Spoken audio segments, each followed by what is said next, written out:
Thank you to all my channel members, including my fan appreciation level members and my contributor level members, for helping support the YouTube channel. Hello, and welcome to my channel. My name is Jonathan Cohn, and today I have my book review of the book Star Wars: The New Rebellion by Kristine Kathryn Rusch. This is the standalone novel in the Star Wars Expanded Universe timeline. It is from the Bantam era, and it's actually the last Bantam era book I have left on my shelves to be read. I still have another 16 or 15 books left. I haven't counted recently. But I was very nervous going into this book for a couple of reasons. One is that a lot of the Bantam era standalones just didn't work for me. I kept having a bad experience with the Bantam era standalones, and even some of the trilogies from the Bantam era. So I was just very nervous going into this book. And I had a couple of people that gave some good ideas about it, but even then, it's not like this is really talked about in Star Wars circles. So I was kind of nervous, and I was also a little bit intimidated by the page count because it's 500 pages. I was like, if it's bad, I don't want to go through 500 pages of bad.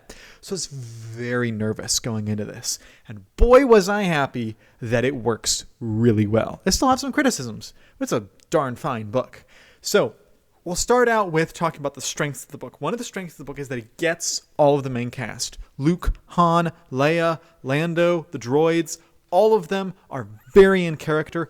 And not only that, but all of them have good plot lines. This is something that a lot of authors would struggle with, is if they wanted to include everybody, which, the larger the cast you get for a Star Wars book, the less you can give each character, and so the harder it is to give them a full story. That was a very dangerous thing for Kristine Kathryn Rusch. She could have just cut out the Lando part. She could have even cut out something else, but she decided to keep all of those plot lines and even add an original character with a plot line as well, plus two villains.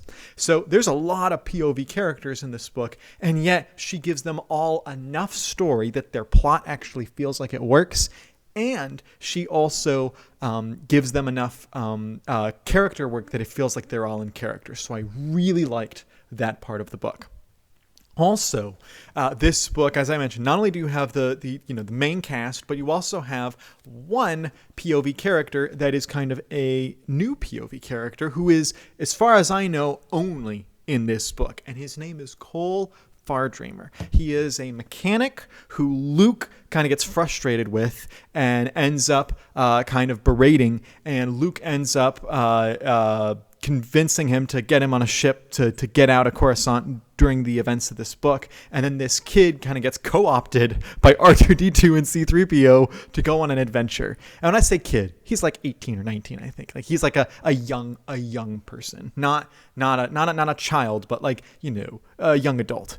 And so, man, this was such a great character. I was so happy whenever he was on this page. He was getting treated terribly by everyone, and I was feeling so bad for him. I was so invested in Cole Fardreamer. And then I looked up on Wikipedia, and this is his only appearance. I cannot imagine that it's just unfathomable that he's not picked up by more people, because he was such a great character, and he has really important part to the plot. And in fact, he kind of serves as it's not just the big people that have an important role. There's a part early on where he's kind of helping Luke out with something, and Luke kind of makes some comment that it's not just the heroes of the rebellion that are the big names like Luke, Han, and Leia that are important to it. Everybody has a role to play. And it ends up being in this book that Cole Fardreamer plays a very vital role in the book, as do R2-D2 and C-3PO, which I liked. The villain in the book, Queller, he is just menacing. That's where the big skull comes in. He is a terrific, menacing villain. I do want to take a second while I'm thinking about it and say that this Drew Struzan art is great. Drew Struzan did a lot of cover art for the Star Wars books in the 90s, and the books he did, a lot of them. I mean, the Zahn ones were good, but a lot of the Drew Struzan artworks were not good. So I'm glad that this one's his artwork was good. The book the books were not good, but this book is good and his artwork is good.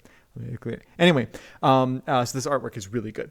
But Queller was such a terrifying villain, and he was so excellently handled. And I love how he kind of was menacing, but you also felt like you are a small-time dude who has big-time powers. Like, you have these grand ideas, but you don't actually know how to use them. You have these grand powers to do horrific things. Forget about a Death Star and a Sun Crusher. We don't need those anymore when you have Queller and his force abilities. Woo, he is crazy. There's a reason that the book says the New Republic faces a Holocaust unequaled in history. Yeah, Queller is horrible. But he's such a fascinating dynamic of a character to read, and his obsession with the Skywalker Solo family is very interesting. I also really liked the politics of this book, because this book happens as a bunch of former imperial systems are now joining the New Republic, and there's, of course, growing pains, and there's political pains, and then all these accusations fly around, and there's one character, Senator Mido, or it's Mido, but I'll say Mido. Senator Mido is this mealy-mouthed, just bad guy who's just, he's just awful. Everything about him is slimy, and he's a jerk. He's a jerk face. And I tweeted out when I was reading the book, and I said, Mido takes the mantle from Borsk Phalia as the galaxy's biggest jerk in this book, and Borsk actually looks reasonable compared to Mido. Oh, I hated Mido, but he was in a good way. He was written well in that I hated him so much. So good job to Kristine Kathryn Rusch on writing. He's not a villain. He's just an antagonist, someone who is accusing our main characters, of which we know Han, Leia, and Luke would never do anything wrong like this, but, he doesn't. Or at least he has ulterior motives, maybe. And so I loved that. I love the political stuff in this book. There is something in the book I didn't like, and that is the character of Brackus. Brackus, if you've read the Young Jedi Knights books, you'll recognize that name. And Brackus was really cool in the Young Jedi Knights books. It doesn't feel like he fits here. I don't know whether this book was written first and then the Young Jedi Knights, or the Young Jedi Knights were written first and then this. I'm pretty sure that the Young Jedi Knights started coming out like a year earlier, so I'm pretty sure he was written for those, showed up in those, and then Kristine Kathryn Rusch had been reading them, I'm guessing, because I think she's friends with Kevin J. Anderson and Rebecca Mesta. I think that she read those books and included Brackus here. And it kind of makes sense, but in the Young Jedi Knights books, it's a big deal that Brackus is a former student who left the Order and stuff. And then in this book, which happens earlier in the timeline, he's a former student who left the Empire. And I'm like, he should have been a student at this point, or it should have been someone else. It really, honestly, as much as I'm the big connection person, I love seeing characters used in different projects. This is one time where, honestly, it should have been Brackus. It should have been some other character, especially with Queller in this book, who is a terrific villain. It felt like Kristine Kathryn Rusch was doubling up on something. I won't say what. She was doubling up on one thing, and I was just like, you didn't need to. Use someone else. Instead of Brackus, keep Queller, because Queller worked really well in the book. But use someone besides Brackus. So that was my one complaint. And I liked the plot line surrounding Brackus, like Luke's interactions with him, the droids' interactions, Cole Fardreamer, all of that stuff worked well. It's just Brackus himself just felt out of place. He felt shoehorned in. And so I didn't particularly love that part of the book. But as a whole, I mean, this was just a terrific book. And it flew by, and a lot of these standalones felt smaller in scale from the Bantam era. You had Courtship of Princess Leia, which just felt off. You had what's the name of that book? You had The Truce at Bakura, which just fell off. You had the Crystal Star, which, oh my goodness, don't even get me started on the Crystal Star. You had all these standalones. Even I, Jedi, which was previously the best one, wasn't a top-tier Star Wars book. It was just a pretty good book.